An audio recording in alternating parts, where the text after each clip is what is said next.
Hi there, I'm Alex Cunningham, and I'll walk you through this Notion tutorial step by step. Let's jump right in. Ready to finally get your email inbox under control?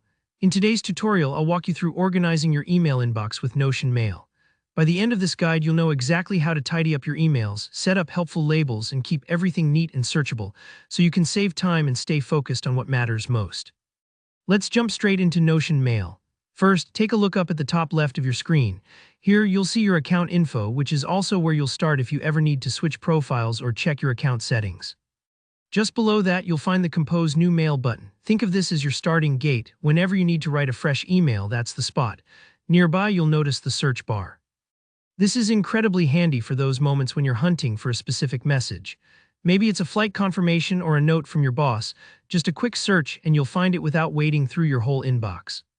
As you move into the main view, you'll spot all your incoming mail laid out nice and clear. This is the central hub where you'll spend most of your email time. But don't stop there. You can really make the inbox your own by adding labels and switching up the view.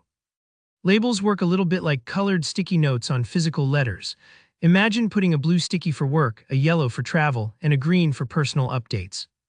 You can create custom labels for whatever categories make sense to you. Not only does this keep things organized, it means you're spending less time searching and more time actually getting stuff done. Along the left side or top navigation, you'll see different folders: all mail, sent, drafts, spam, and trash. Each has its purpose.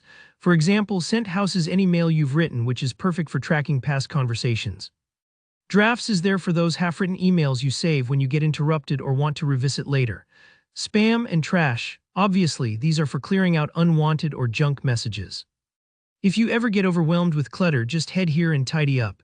Over in the top right corner, you'll spot a couple more powerful tools. There's an auto-label filter, which is a fantastic time saver. Basically, it automatically sorts incoming mail into your labels based on rules you set. For example, messages from your bank could jump straight into a finance label.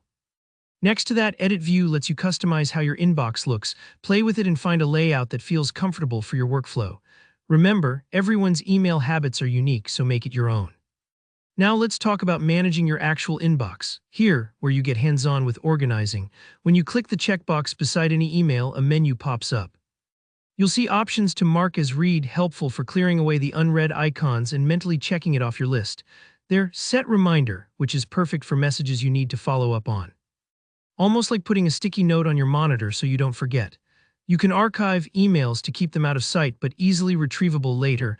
Think of it as stashing old paperwork in a filing cabinet.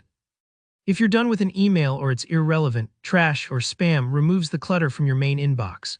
And of course, creating and selecting labels for each email helps further group similar messages, keeping your digital workspace clean and sorted. That's the basic flow. If you work through these steps, you'll find that your inbox goes from chaos to calm and you'll be able to focus on what matters most. If you run into any hiccups or something seems confusing, don't worry, you can always go back and adjust, and sometimes it takes a few tries to find the perfect system for you. Thanks so much for watching. If this guide helped get your inbox organized, don't forget to give it a thumbs up. Leave a comment below if you have any questions or topics you'd like me to cover, and hit subscribe for more practical tutorials just like this. See you in the next video.